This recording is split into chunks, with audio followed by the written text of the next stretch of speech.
Hasan Al-Basri itu mendapati zamannya sahabat, nggak dapetin Nabi Muhammad. Tahu siapa Hasan Al-Basri? Tahukah teman-teman siapa Hasan Al-Basri? Oke, nggak tahu, jujur aja, bilang aja. Atau siapa dia ya gitu. Lupa, enaknya ngajarin ibu-ibu kan gitu. Dulu nggak tahu, sekarang lupa. Dulu nggak tahu, terus diceritain. Abis itu jadi tahu kan. Abis itu tanyain lagi, udah lupa. Jadi kapan aja boleh cerita. Hasan Al-Basri itu, wah ini teman-teman saudaraku sekalian, ini keren banget nih. Salah satu dari orang yang seharusnya kita kagumi. Beliau ini adalah anak dari budaknya Ummu Salamah. Ummu Salamah gitu ya, sama Hasan bin Thabit. Ummu Salamah ini istrinya baginda kita Nabi Muhammad alaihissalam. Dan tentu saja dari Nabi Muhammad beliau nggak punya anak gitu ya. Punya anak dari suami yang dulu. Punya beberapa anak gitu dari suami yang dulu. Sesudah wafatnya Nabi Muhammad alaihissalam, beliau tinggal seorang diri. Hanya saja dia punya budak perempuan yang kemudian dia nikahkan budak perempuannya tersebut ini. Orang-orang soleh, orang solehah, bahkan sama budaknya aja udah nganggapnya kayak anak sendiri. Cakep ya. Kalau orang nggak solehah, anak sendiri kayak orang lain. Keluarga sendiri kayak orang lain, kan begitu tuh. Orang nggak soleh, orang nggak solehah. Nah ini kalau orang soleh, solehah, sama budak aja udah kayak dianggap anak sendiri. Adalah Ummu Salamah. Dia nikahkan budaknya dengan budaknya Hasan bin Thabit. Kemudian habis nikah nggak lama hamil, punya anak. Si budak ini setiap hari datang. Kalau sore pulang gitu ya, kalau malam pulang ke rumah suaminya. Suaminya juga gitu, kalau pagi datang ke rumahnya Hasan bin Thabit untuk berkhidmah. Nanti kalau waktunya habis isya gitu, dia kemudian pulang. Si budak perempuan ini sangat disayang sama Salamah karena perempuannya sangat solehah, budaknya ini. Dia punya anak, pertama kali lahir minta Salamah untuk mentahnik. Sunnah tahnik tahu kan ya? Masukin kurma ke mulut salah satu ulama gitu, salah satu orang yang mulia. Kemudian dia akan kunyah-kunyah sedikit, kemudian dimasukkan kembali ke mulut anak tersebut. Nah itu kalau bisa sih malahan begitu lahir langsung dikerjain. Itu akan menjadi suatu hal yang sangat bermanfaat bagi anak itu, agar dia makanan pertama yang masuk dalam perutnya adalah sesuatu yang bersambung dengan orang soleh. Akan menjadikan insya Allah orangnya jadi lebih soleh anak ini ya. Salah satu bekal yang kita berikan kepada anak-anak kita. Sampai di batas mana nih anak itu boleh ditahnik? Ya masih dianggap bayi lah ya. Kalau udah umur 20 tahun udah gak perlu. 2 tahun masih boleh lah. Tapi kalau 20 tahun baru tahu nih Ustazah, anak saya perlu ditahnik gak? Gak usah, udah gede. Jadi teman-teman sekalian yang saya muliakan, akhirnya kemudian baru lahirnya udah dibawain ke Salamah. Hari pertama tuh. Hari pertama lahir langsung dibawakan ke Salamah, kemudian sama Salamah ditimang-timang gitu. Kemudian Salamah mentahnik dia. Sesudah mentahnik nanya, namanya apa nih? Namanya siapa? Ini ya orang ya. Beliau berkhidmah kepada Salamah bukan hanya sekedar khidmah. Dia menjadikan Salamah sebagai guru bagi kehidupannya. Jadi begitu ditanya ini namanya siapa? Kata Salamah. Katanya budaknya tersebut mengatakan, terserah engkau wahai Tuan. Jadi namanya terserah, mau dikasih nama apa aja gitu. Nggak minta juga, iya kasih nama dong Tuan, misalnya kayak gitu ya. Saya kayaknya ribut mulu nih sama suami, nggak cocok-cocok namanya. Nggak gitu, tapi dia bilang terserah engkau wahai istri Rasulullah. Katanya Salamah, cakep ya. Udah aja deh, kasih nama aja Hasan. Hasan artinya bagus, artinya cakep. Jadilah kasih nama anak ini namanya menjadi Hasan. Satu hari nanti beliau kemudian pergi pindah hijrah ke Basrah, yang dari situ kemudian namanya menjadi Hasan Al-Basri. Dari nisbat kepada Basrah. Ya, Basrah jadinya Al-Basri. Kalau Jakarta Al-Batawi. Beneran ini. Al-Batawi. Ada syekh terkemuka tuh namanya Imam Nawawi dari Indonesia. nggak banyak loh orang-orang dari Indonesia yang bisa menjadi ulama, tapi bukan berarti nggak ada. Di dunia ini ada dikenal Syekh An-Nawawi Al-Bantani, karena beliau dari Banten. Ada juga namanya Syekh Ismail kalau nggak salah Al-Banjari, karena dia berasal dari Banjar, gitu ya. Iya, Abdullah Syafi'i Al-Batawi. Baik teman-teman sekalian yang saya muliakan. Jadi nih Hasan Al-Basri, satu hari ketika beliau masih bayi nih, masih umur sebulan, 2 bulan, 3 bulan gitu ya. Ada masa ibunya disuruh sama Salamah, Sayyidah Salamah untuk pergi beli barang gitu. Jadi ibunya pun pergi. Si anak sama Salamah dibilangin, udah deh kamu tinggalin aja anaknya di sini, takut kesian dia capek nantinya bawa jalan gitu. Udah panas pula nggak nyaman, dah biar aja di rumah. Dia bilang semoga ia tidak menyusahkanmu tuan, katanya si budaknya. Dia bilang biarkan, tinggalkan di sini, saya akan jaga dia gitu. Sehingga sekalian ditinggalin nih sama Salamah, nangis nggak berhenti. Abis budaknya pergi, ibunya pergi, selang berapa lama, sekitar berapa menit kemudian gitu ya, anaknya nangis. Diginiin, digituin, digendong, bawa pergi, jalan, keluar, begini begitu, kelilingan di sekitar rumah, enggak berhenti anaknya. Salamah bingung gitu. Ini gimana ya anak ini ya? Ini kayaknya minta susu nih. Apa yang beliau lakukan? Kemudian beliau masuk dalam kamar, disusuin sama Salamah, dan subhanallah keluar air susunya. Padahal itu Salamah boleh dibilang sudah nenek-nenek gitu ya. Udah barangkali 60-an tahun pada masa tersebut, tapi karena rahmat dalam hatinya, Allah Subhanahu wa taala buat keluar air susunya. Subhanallah. Habis itu kemudian datang budaknya, dia nggak nangis tuan, nangis tadi lama. Kok sekarang udah tidur? Ya udah kenyang sepertinya. Kenyang. Minum apa kenyang? Dia barusan aku susuin, disusuin. Ya Allah. Dan sejak hari itu nggak mau lagi disusuin sama emaknya. Maunya disusuin sama Salamah. Sehingga akhirnya anak ini pun menjadi anak susunya Salamah. Luar biasa ya. Jadi anak susunya Salamah, Hasan Al-Basri, anak budak, jadi anak susunya istrinya Nabi Muhammad SAW. Coba tuh kayak apa mulianya orang. Kita nasib orang tuh nggak pernah tahu. Subhanallah, luar biasa. Sehingga karena dia kemudian jadi anak susunya Salamah, anak ini kemudian banyak tinggal bersama dengan Salamah. Di masa kecilnya umur 3 tahun, 4 tahun, 5 tahun, kelilingannya di sekitar rumah istri-istrinya Nabi Muhammad SAW. Dia belajar dari Sayyidah Aisyah, padahal bukan siapa-siapanya kalau dipikir, anak budak Salamah. Tapi karena dia adalah anak susunya Salamah, sehingga Sayyidah Aisyah cinta padanya, semua istri-istri Nabi Muhammad SAW cinta padanya, kelilingan gitu. Sampai di masa-masa umur dia 7 tahun, 8 tahun, 9 tahun, dia pun kemudian berguru kepada Sayyidina Ali bin Abi Thalib karamallahu wajhahu wa radhiyallahu ta'ala anhu warḍah, dan kemudian menjadi salah satu dari yang terbaik dari muridnya Sayyidina Ali bin Abi Thalib. Kecerdasan otak, kebersihan hati ada dalam diri Sayyidina Hasan Al-Basri alaihi ridwanallah. Oh luar biasa benar. Maka Sayyidina Hasan Al-Basri di masa-masa mudanya beliau berjumpa dengan banyak para sahabat-sahabat Nabi Muhammad alaihi salam. Jumpa Sayyidina Ali gitu ya. Jumpa kalau Sayyidina Abu Bakar udah meninggal. Tapi jumpa dengan Sayyidina Ibnu Abbas, jumpa dengan banyak. Sekitar 70-an sahabat yang beliau dijumpa oleh Sayyidina Hasan Al-Basri. Nah sesudah itu kemudian sahabat meninggal. Beliau berdakwah, beliau dewasa di masanya tabi'in yang orang-orangnya tidak berjumpa dengan para sahabat, gitu ya. Mereka berjumpanya ya dengan ulama-ulama yang belajar dari para sahabat. Hasan Al-Basri kemudian pindah ke Basrah dan beliau pun belajar di sana dan menjadi seorang ulama yang luar biasa. Teman-teman sekalian yang saya muliakan. Nah, di masanya Hasan Al-Basri, beliau berkata, ini yang pokok dari apa yang ingin saya sampaikan. Salah satu dari ucapannya beliau, perbandingan masanya sahabat yang hidup barengan sama Nabi Muhammad dengan masanya tabi'in yang hidup sama para sahabat tapi tidak hidup bersama dengan Nabi Muhammad. Itu aja udah ada pergeseran. Gimana dengan di zaman sekarang gitu maksud saya.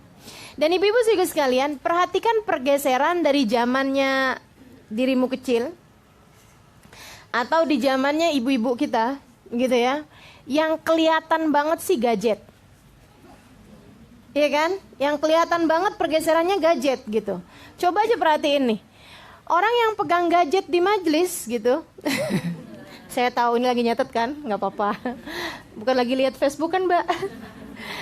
Teman-teman sedikit sekalian saya muliakan. Itu di majelis-majelis sudah orang pegang gadget gitu. Hidup benar-benar yang mendekatkan yang jauh tapi juga menjauhkan yang dekat gitu kan.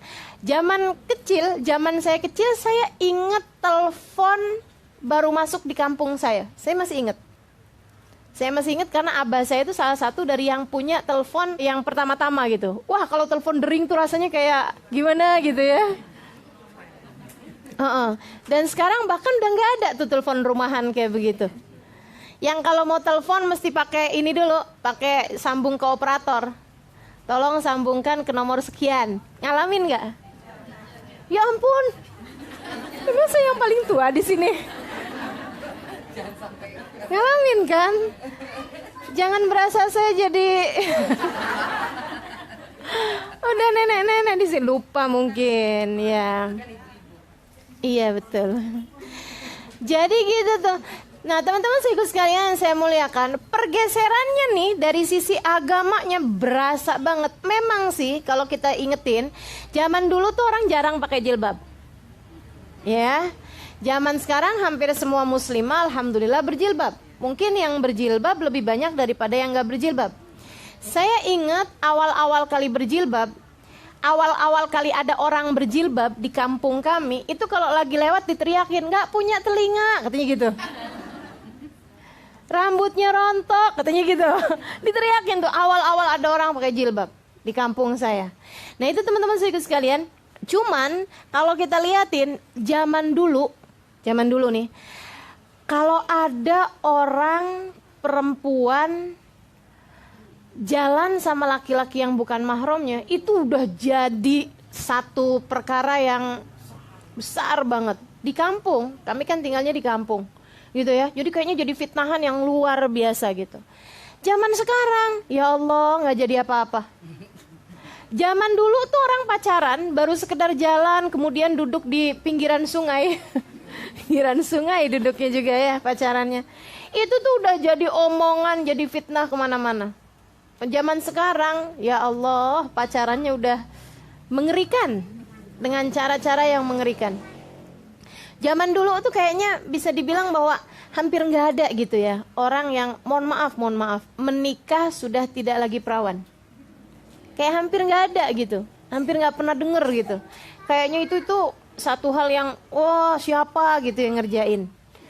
Tapi sekarang ya Allah kok kayaknya jadi hal yang lumrah ya gitu. Sedih bener kita. Nah itu ada pergeseran. Zaman dulu maghrib belum nyampe rumah, gitu kan? Bapak kita udah siap sama rotan, sama sapu, gitu ya, nggak punya rotan kali ya. Sama sapu udah siap-siapin kalau aja kapan nih anaknya mau pulang. Kan begitu.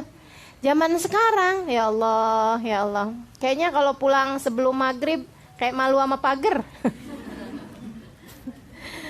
Itu teman-teman sekalian saya muliakan. Jadi pergeseran yang luar biasa gitu dari zaman itu ke zaman sekarang.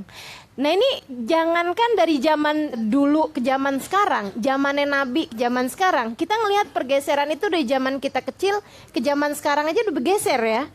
Apalagi di zamannya Nabi sama zaman sekarang. Karena bahkan dari zamannya sahabat ke zamannya tabi'in, dengerin nih ucapannya Hasan Al-Basri. Laqad ra'aitu qauman, katanya Sayyidina Hasan Al-Basri, saya sudah ketemu sama orang-orang, maksudnya sahabat gitu ya. Saya sudah berjumpa dengan orang-orang. Idza ra'a muhsinuna, kalau dia ngelihat orang-orang baik di antara kita, dia akan bilang haula ma lahum minal jannah min nasib. Ya Allah, dia nih dikit banget amalnya, kayaknya gak punya jatah di surga. Itu kalau ngelihat orang baiknya. Jadi Hasan Al-Basri cerita, saya sudah berjumpa dengan orang-orang soleh, orang-orang baik, yaitu kalangannya para sahabat. Kalau dia pada nih, Sayyidina Ali, Sayyidina Ibnu Abbas, Sayyidina Ibnu Umar, gitu ya, ngelihat kepada kalian nih, yang yang baik-baiknya di antara kalian, dia akan bilang, ya Allah, ini sih kayaknya nggak punya jatah nih dari surga nih. Kalau orang baiknya. Kalau orang baiknya gimana gitu? Dia bilang, idza ra'a musiana, kalau dia ngelihat yang buruk-buruk di antara kita, dia akan bilang, haula ma yu'minuna biyawmil hisab. Wah, kalau mereka beriman sama hari akhir. Mereka sih nggak mungkin beriman sama hari akhir.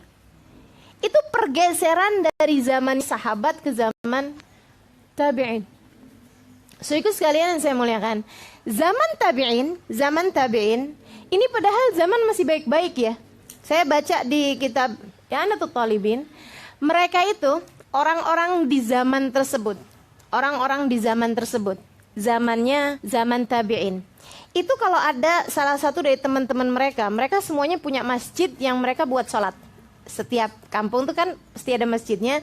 Masjidnya tuh tertentu, misalnya kayak orang-orang daerah situ-situ sholatnya di situ. Jadi semuanya tuh punya kayak punya anggota gitu ya. Pokoknya udah pasti yang sholat di situ ya si orang-orang itu. Yang sholat lainnya di masjid yang mana. Semua orang tuh punya tempat khusus. Kayak kita nih punya majelis gitu ya. Mereka punya masjid yang tertentu. Kalau ada salah satu di antara temennya tuh yang nggak dapet takbiratul ihramnya imam, ditakziahin sehari. Kalau ada di antara mereka yang nggak sholat berjamaah, ditakziahin 3 hari. Kalau ada di antara mereka yang nggak sholat berjamaah, ditakziahin 3 hari. Ya ampun bro, nggak bro ya.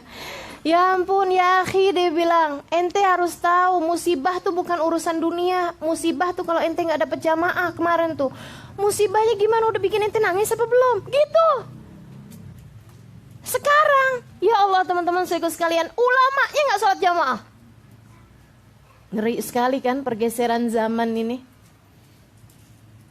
Orang solehnya gak sholat berjamaah. Yang hadir di majelis taklim sholat berjamaah. Jangan ada ya di antara kita yang nggak sholat jamaah. Teman-teman sekalian, itu pergeseran zaman. Habib Umar bin Hafid, guru kita semua, guru saya, guru kita semua. Beliau cerita tentang pergeseran zaman di kota Tarim. Katanya beliau, dulu zaman saya kecil, itu orang pergi tahajud sebelum subuh gitu ya. Setengah jam, 1 jam sebelum subuh, masjid ramenya kayak orang sholat fardu, kayak orang sholat maghrib, masjid ramenya. Dia bilang, ya Allah, dan sekarang tuh orang sholat subuh dengan lari-lari mau dapetin sholat subuh gitu. Itu cerita sedihnya Habib Umar bin Hafid. Kalah sedih dari kita, pada gak dapet subuh Bib. Bangunnya kesiangan Beb, ya Allah teman-teman sekalian. Kata Habib Umar bin Hafid, dulu saya ingat zaman saya kecil, katanya beliau. Zaman saya kecil, katanya Habib Umar bin Hafid, orang-orang di pasarnya, di pasar Tarim, ya, di pasar Tarim, itu mereka kalau sambil nungguin pembeli, mereka sambil murojaah kitab Minhaj. Bukan Minhajul Abidin, Minhajut Talibin. Itu kitab fikih yang dianggap cukup tinggi gitu ya. Cukup untuk kalangan-kalangan para ulama membahas itu. Itu dia bilang penjual-penjualnya tuh, ente inget gak pendapat Imam Nawawi dalam bab masalah qiraat misalnya gitu. Ente gak ingat pendapatnya Imam Ad-Dibai dalam urusan apa? Itu penjual-penjual ikan asin gitu. Yang jual-jual itu murojaah kitab Minhaj. Katanya Habib Umar bin Hafid, dan wala minhaj, dia bilang, zaman sekarang orang jualan di pasar, saya nggak lagi kedengeran minhaj, saya nggak lagi kedengeran ilmu disampaikan.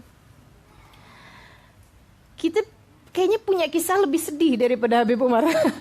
Ya Allah Bib, orang di pengajian kagak ngerti kitab minhaj, boro-boro di pasar. Ulama-ulamanya banyak yang nggak belajar minhaj. Bisa bermodalkan dengan hafal 1-2 hadis, udah bisa nyalah-nyalahin ulama-ulama yang besar-besar. Bukan begitu? Yang belajarnya dari Mbah Google udah bisa ngafir-ngafirin orang-orang. Bahkan yang gak Islam udah bisa jelek-jelekin ulama. Ya Allah, ya Allah. Fitnah ya. Luar biasa. Itu pergeseran zaman. Teman-teman sedikit sekalian yang saya muliakan, dari zamannya Hasan al-Basri ke zamannya tabi'in, itu aja udah beda banget. Katanya Hasan al-Basri mengenai perpindahan zaman ini, kata beliau kayak begini, laqad iltaqaitu sab'ina sahabiyan. Saya udah ketemu, dia bilang 70 sahabat. Kalau saya ajukan uang yang model sekarang, maksudnya uang keluaran yang terbaru, saya tanya, kamu tahu ini apa? Tidak ada siapapun di antara 70 orang itu yang mengetahuinya. Dari nggak taunya urusan dunia mereka itu. Dari nggak taunya urusan dunia. Teman-teman sedikit sekalian yang saya muliakan, kita di Indonesia orang gila tahu duit. Ini ya. Anak kecil sebelum tahu Quran udah tahu duit duluan. Iya, udah tahu duluan gitu. Faham dia. Jangan yang itu, mah katanya gitu. Yang merah aja mah, bisa ngerti dia. Jangan yang biru dong mah, yang merah aja gitu. Ya Allah, ya Allah. Ini teman-teman sekalian pergeseran dari zaman. Namun Hasan al-Basri juga berjumpa dengan masa fitnah yang cukup besar di zaman-zaman tabi'in. Adalah seorang Hajjaj bin Yusuf. Ini ya, setiap zaman tuh ada orang-orang yang bawa kebaikan untuk zaman tersebut, ada juga orang bawa keburukan pada zaman tersebut.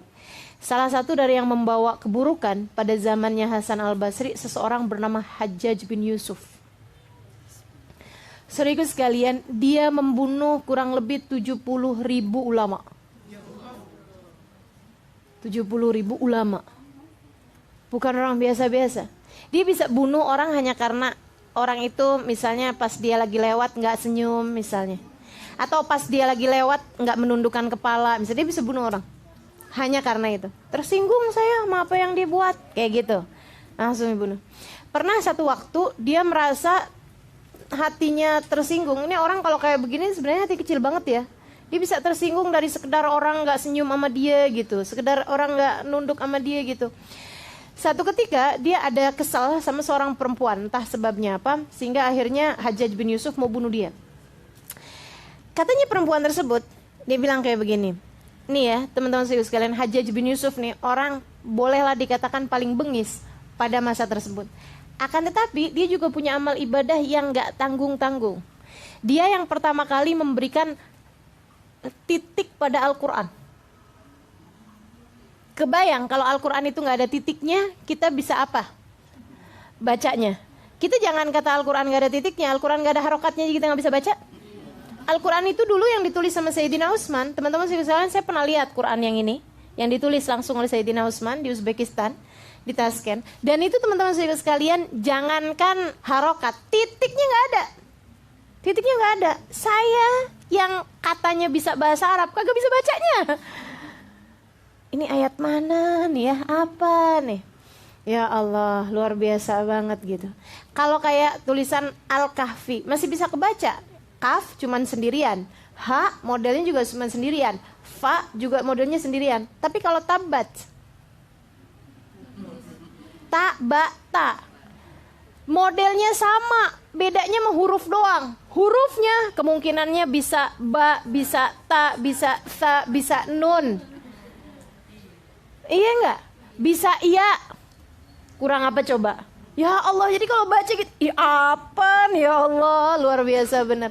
Nah itu teman-teman sekalian yang pertama kali memberi titik-titik di dalam Al-Quran, yang membedakan sod dari dot, yang membedakan to dari dho, yang membedakan dal dari zal, yang membedakan iya dari ta, dari nun, dari ba. Itu teman-teman sekalian Hajjaj bin Yusuf. Kebayang, sampai sekarang orang ajam yang bukan Arab yang bisa baca Al-Quran, bahkan orang Arab yang kalau tidak karena titik-titiknya itu nggak bisa baca Al-Quran, tiap kali mereka bisa baca Al-Quran, tiap kali mereka baca, Hajjaj bin Yusuf dapat pahalanya. Jadi kalau dibilang baikan mana kamu sama Hajjaj bin Yusuf, nggak tahu kita. Luar biasa, dia emang punya dosa gede luar biasa, tapi pahala gedenya juga luar biasa, gitu ya. Kita emang nggak punya dosa gede-gede amat, tapi pahala gedenya juga kagak ada. Ya Allah, ya Allah. Dan itu nggak ada orang berani sama Hajjaj. Ini zaman belum lama ya, ini dari Nabi Muhammad nih belum lama. Baru berapa puluh tahun dari wafatnya Nabi udah bisa ada orang kayak begitu ya, si Hajjaj bin Yusuf, panglima perang teman-teman. Bagian Menhankam. Panglima perang bagian Menteri Pertahanan dan Keamanan. Bukan raja padahal, bukan khalifah padahal. Tapi dimuliakan orang dan ditakuti orang sebenarnya. Kayak apaan? Satu hari tersinggung sama seorang perempuan, perempuan tersebut mau dibunuh. Si perempuan ini punya anak kecil-kecil. Dia kemudian bilang kayak begini, Tuan, gini aja deh. Kamu kan yang ngasih titik Al-Quran. Iya benar. Kamu pastinya tahu banget dong sama Al-Quran. Pastilah. Ada berapa kalimat bala dari Fatihah sampai tengahan Kahfi? 15 juz pertama dari Al-Quran ada berapa kalimat bala? Banyak. Bagaimana kalau saya mengatakan tidak ada satupun bala dari depan, dari Fatihah sampai ke tengahan Kahfi, 15 juz pertama. Adakah kalau Tuan mendapat tidak kalimat bala dari awal sampai itu, Tuan boleh bunuh saya, kalau enggak Tuan bebaskan saya? Setuju? Deal.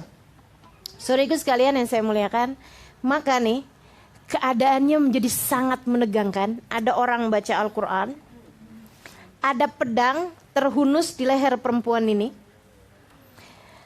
Ada pedangnya dipegang sama Hajjaj bin Yusuf. Hajjaj bin Yusufnya dengerin orang baca Al-Quran. Jadi begitu kelihatan ada kalimat bala, del gitu. Kayak apa tuh coba rasanya? Dibaca Al-Quran. Bismillahirrahmanirrahim. Alhamdulillahirrabbilalamin. Ar-Rahmanirrahim. Maliki yaumiddin. Al-Baqarah, kemudian Al-Maidah, kemudian subhanallah, ternyata dari juz pertama sampai juz 15 tidak ada satupun kalimat bala. Perempuan tersebut kemudian dibebaskan. Itu tuh barangkali gitu ya, salah satu dari kekalahannya Hajjaj bin Yusuf. Selebihnya Hajjaj bin Yusuf tuh gak pernah kalah ngadepin orang. Dan ini antiknya Hajjaj bin Yusuf nih teman-teman saudara sekalian. Hajjaj bin Yusuf itu tidak pernah mau bunuh orang yang paginya sholat subuh berjamaah.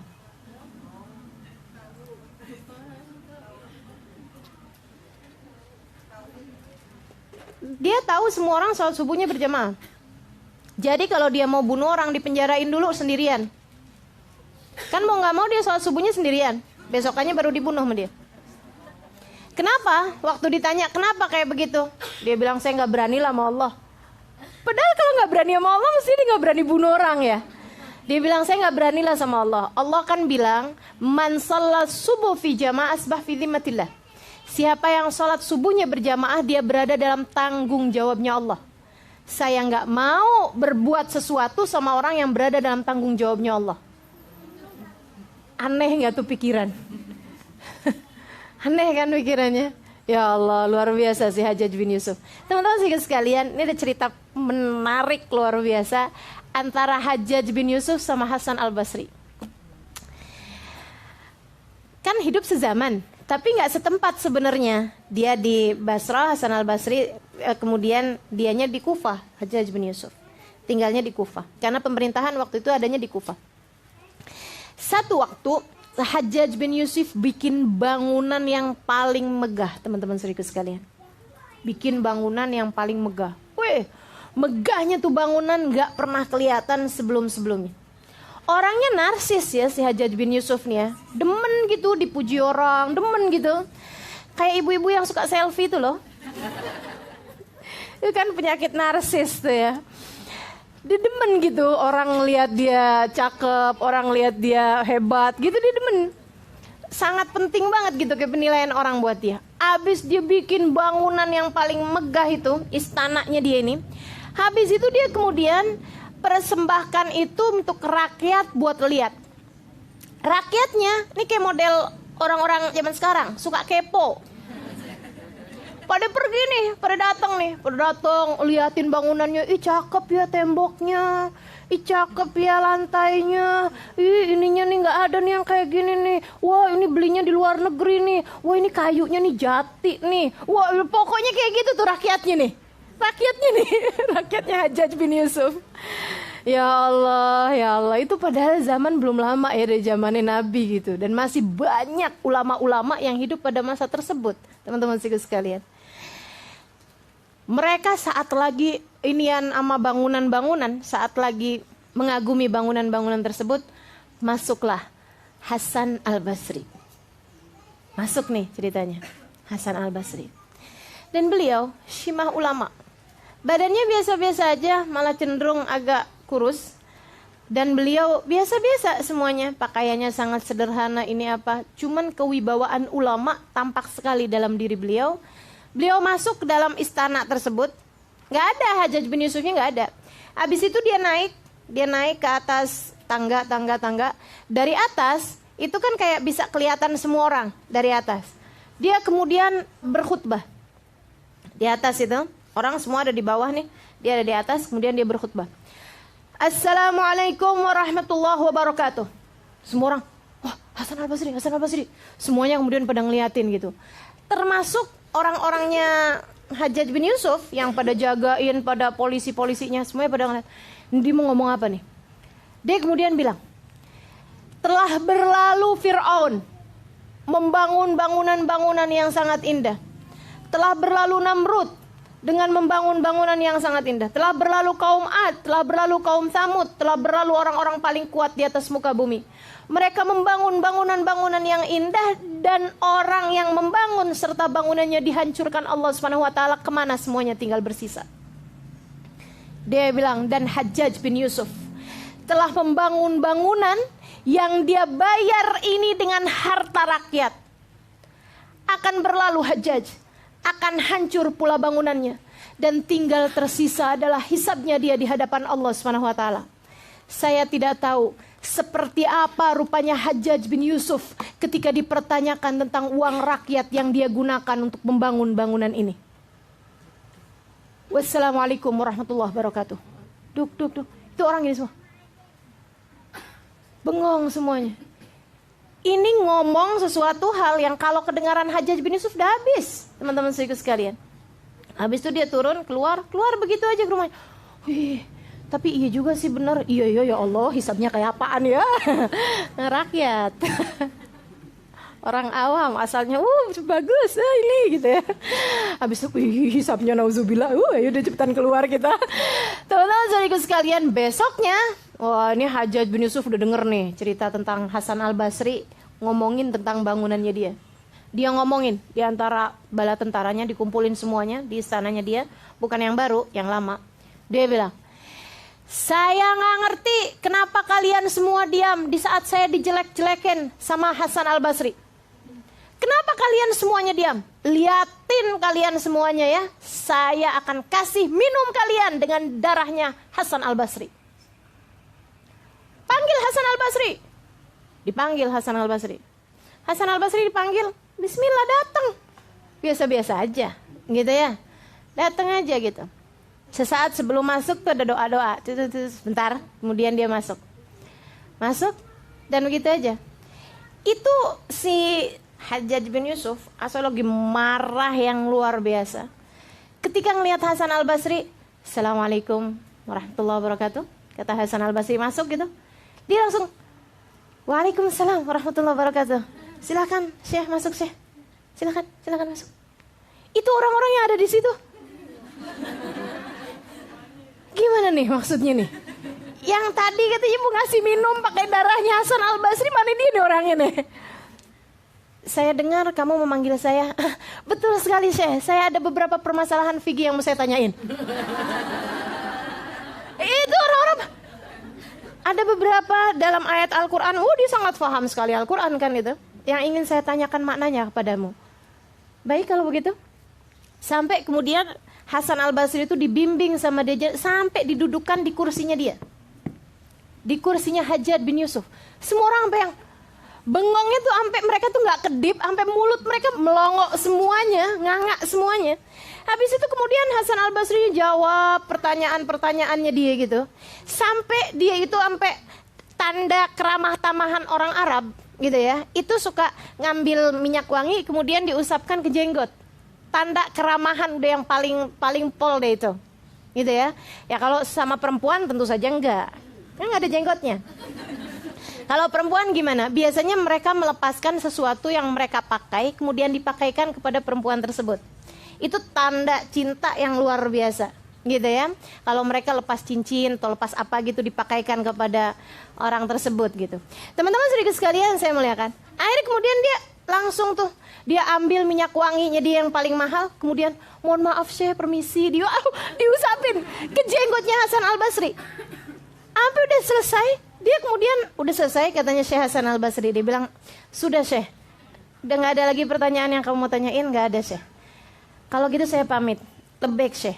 Diantarin kemudian, sampai di dekat pintu, dia nanya malahan, Syekh ada keperluan apa yang bisa saya bawakan untukmu?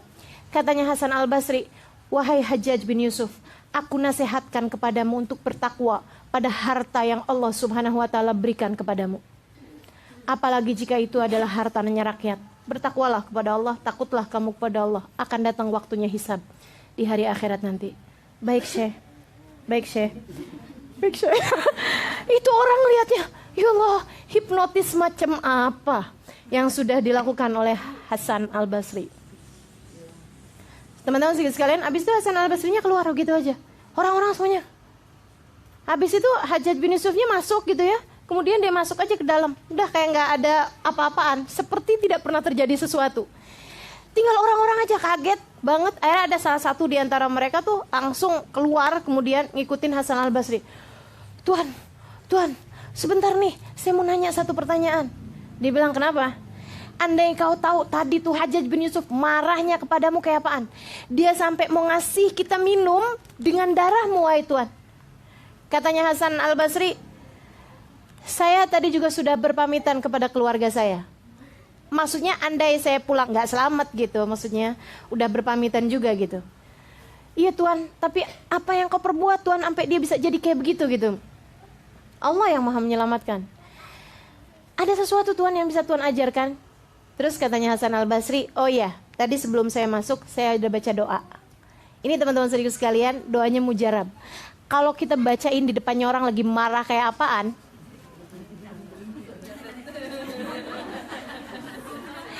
cuman saya mau ngasih ijazah nih rada-rada bingung nih. Takut disalahgunakan. Takut disalahgunakan sama takut dimanfaatkan. Habis ngaji sampai jam 12 kelayaban sampai malam. Saat lakinya marah tenang. Udah ada senjatanya tenang. Jadi enaknya nih Kak. Oh kasih, baik. Bacanya begini nih. Ya waliya ni'mati wa maladhi inda kulli kurbati. Ij'al nikmatahu alayya bardan wa salaman kama ja'altan nara bardan wa salaman ala Ibrahim. Titik. Cepet banget katanya gitu. Bacanya yang bahasa Arabnya dong. Kalau bahasa Indonesianya nggak cukup ya. Ijazahnya kan bahasa Arab. Ya waliya ni'mati, wahai penguasa kenikmatanku, wahai penguasa yang memberi nikmat kepada hamba-hamba. Ya waliya ni'mati, wa maladhi inda kulli kurbati, wahai tempat kembaliku dalam segala kesulitanku. Siapa nih? Allah. Wa maladhi inda kulli kurbati, wahai tempat kembaliku dalam segala kesulitanku. Ij'al nigmatahu alayya, nun qaf, nigmatahu alayya bardan wa salaman. Ya Allah, jadikanlah kemarahannya kepadaku bardan, dingin, wa salaman, dan menyejukkan dan menyelamatkan. Kama ja'altan nara bardan wa salaman ala Ibrahim, sebagaimana engkau telah menjadikan api bardan, dingin, wa salaman, dan menyelamatkan bagi Nabi Ibrahim. Gitu ya. Nah itu kan kelas-kelasnya Hasan Al-Basri, bacain itu buat Hajjaj bin Yusuf. Kalau kelas-kelasnya kita baca ini buat siapa? Buat suami. Waduh, kesiannya suaminya ya. Ntar saya kasih ijazah juga suaminya bagaimana.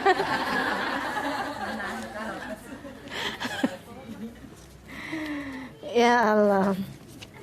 gimana caranya biar istrinya pada nurut gitu ya. Ijazah buat suami. Mau dikasihin gak kira-kira? Oh boleh juga. Baik teman-teman serius sekalian, jadi khairul qurun, sebaik-baik masa adalah zamannya Nabi Muhammad, kemudian zaman sesudahnya, kemudian zaman sesudahnya, kemudian sesudahnya terjadi banyak fitnah. Akan tetapi dalam setiap zaman itu juga akan selalu muncul kebaikan-kebaikan, dan mudah-mudahan kita dijadikan oleh Allah SWT sebagai orang-orang yang ikut serta dalam kebaikan-kebaikan yang dibagikan dalam setiap zaman tersebut. Bahkan bukan hanya ada orang-orang yang ikut serta, ada orang-orang yang menjadi kunci-kunci pembuka kebaikan-kebaikan bagi hamba-hambanya. Saya berharap saya dan kita semua menjadi salah seorang di antaranya. Yang buka majelis, yang mengajarkan kebaikan, gitu ya. Atau yang ikut serta dalam acara dakwah ini akan menjadi orang-orang yang membuka pintu-pintu kebaikan bagi orang-orang di setiap zaman. Maka kalau ditanya siapa yang terbaik dalam setiap zaman adalah mereka-mereka yang menjadi kunci-kunci pembuka-pembuka kebaikan yang Allah SWT berikan kepada setiap zamannya.